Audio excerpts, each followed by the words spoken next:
कोई तो है। सुबह का समय था। शौहरनपुर गांव के सभी लोग अपने अपने काम में व्यस्त थे। कोई खेतों में काम कर रहा था तो कोई अपनी गाय भैंसों को चारा दे रहा था। कुछ बच्चे गांव की नदी के पास गेंद से खेल रहे थे। खेलते खेलते तभी सोनू के हाथ से गेंद नदी में गिर जाती है। सोनू, तूने मेरी गेंद फेंकी है नदी में तो तू ही लाकर देगा।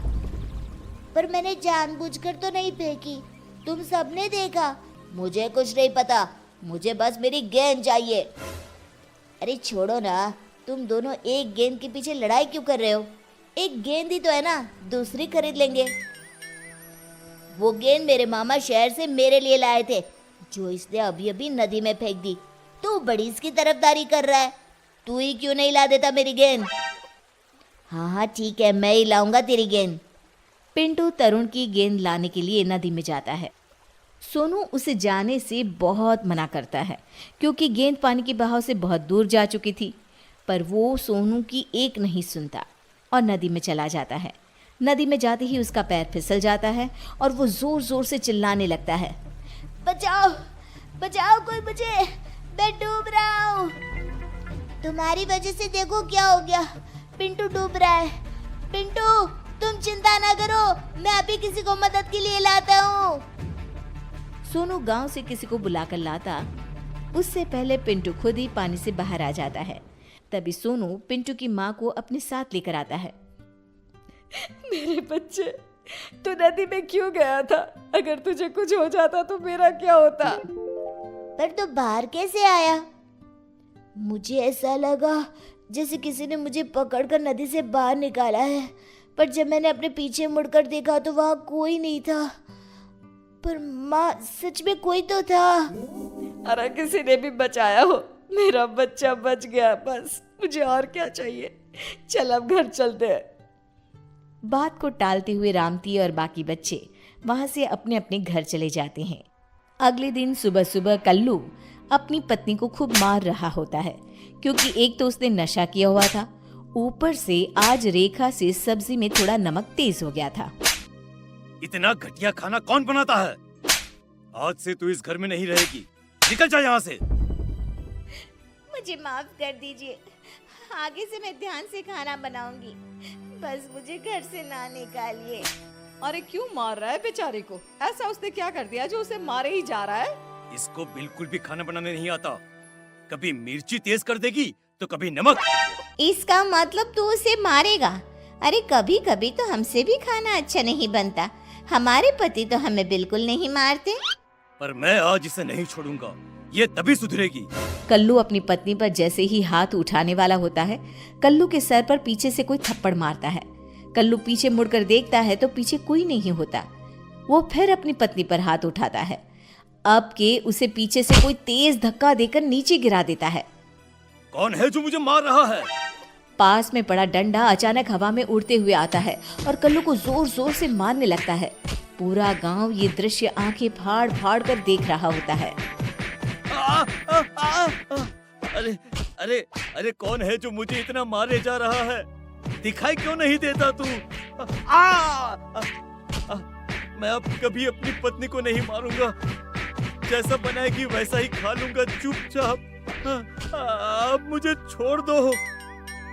कल्लू के इतना कहने पर डंडा रुक जाता है और नीचे गिर जाता है। उसकी पत्नी उसे उठाकर अपने साथ घर के अंदर ले जाती है। ये तो चमत्कार ही हो गया, ऐसा तो मैंने कभी नहीं देखा। आखिर ये कैसे हो सकता है? सामने कोई दिखाई नहीं पड़ रहा था और डंडा अपने आप कल्लू को पीटे जा रहा था। कुछ भी हो भीमा भाई, जो हुआ बहुत अच्छा हुआ। गांव के सभी लोग वहां से चले तो जाते हैं, पर रोज गांव में ऐसी ही घटना होने लगी जिसमें गांव वालों को शक होता है कि कोई तो है पर दिखाई नहीं देता वो। कुछ दिन बाद मनोरमा के झोपड़े में अचानक आग लग जाती है। उसके साथ उसका 2 साल का बच्चा भी अंदर झोपड़े में ही होता है। बचाओ बचाओ, कोई हमें! आग आग! अरे गांव वालों, मनोरमा बहन के झोपड़े में आग लग गई है, जल्दी आ जाओ। अगर इस आग को जल्दी से नहीं बुझाया तो मनोरमा और उसका बच्चा इसी आग में जलकर मर जाएंगे। उसका पति भी घर पर नहीं है। अरे वो तो खेत पर है। बातें बनाना बंद करो और जल्दी से इस आग को बुझाओ, जल्दी करो। आग इतनी तेज थी कि काबू में नहीं आ रही थी। हे भगवान बचा ले, अब तेरा ही सहारा है, मेरे बच्चे को बचा ले। तभी एक जोर का झोंका आता है आंधी का। धूल भरी, उसमें ढेर सारी रेत और मिट्टी थी। गांव वाले अपनी अपनी आंखें बंद कर लेते हैं क्योंकि आंधी में उन्हें कुछ भी दिखाई नहीं पड़ रहा था। तभी वो धूल भरा झोंका मनोरमा के झोपड़े से टकराता है। मिट्टी और रेत की वजह से आग बुझ जाती है और मनोरमा अपने बच्चे को लेकर बाहर आ जाती है। ये तो चमत्कार ही हो गया। एक पल में आंधी आई और आग बुझाकर चली गई। ऐसा लग रहा है जैसे जानबूझकर किसी ने वो आग बुझाई हो।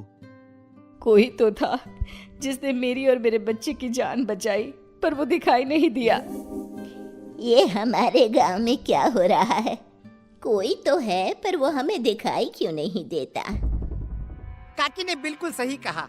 इस गांव में कभी भी कोई मुसीबत हो तो वो तुरंत आकर उसे बचा लेता है, पर कभी किसी ने उसे देखा नहीं, बस महसूस किया है।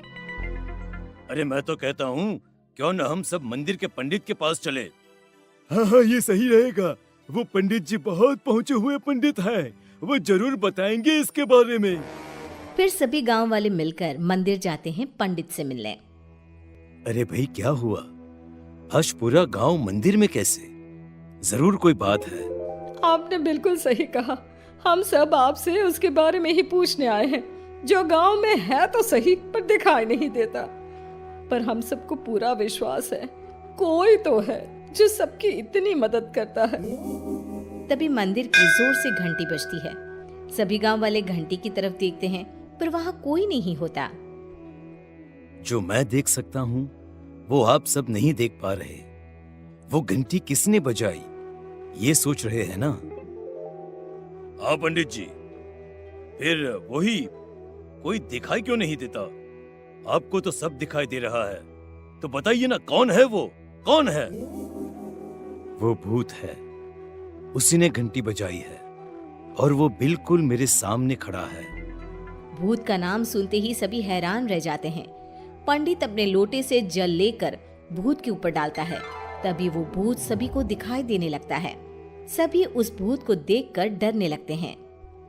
इस भूत से तुम सबको डरने की कोई जरूरत नहीं। आगे की कहानी अब तुम ही बताओ इन सबको। हाँ, मैं हूं वो जो कभी किसी के बच्चे को नदी से बचा रहा हूं तो कभी किसी को आग से। वो सब मैंने ही किया है और ये सब मैं इसलिए कर रहा हूं क्योंकि मुझे अपनी गलतियों पर बहुत पछतावा है।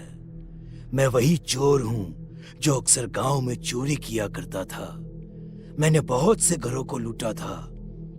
ये सब उसी का प्रायश्चित है। मैं मर गया और भूत बन गया, फिर भी मुझे अपनी गलतियों का पछतावा होता रहा। एक दिन पंडित जी ने मुझे देखा और बोले, जिन घरों को तूने लूटा था उनकी रक्षा करना तेरा फर्ज बन गया है। तभी मुझे अपनी गलतियों की माफी मिलेगी और मुक्ति मिलेगी। अब तुम्हारा प्रायश्चित पूरा हुआ। मैं तुम्हें मुक्ति प्रदान करता हूँ।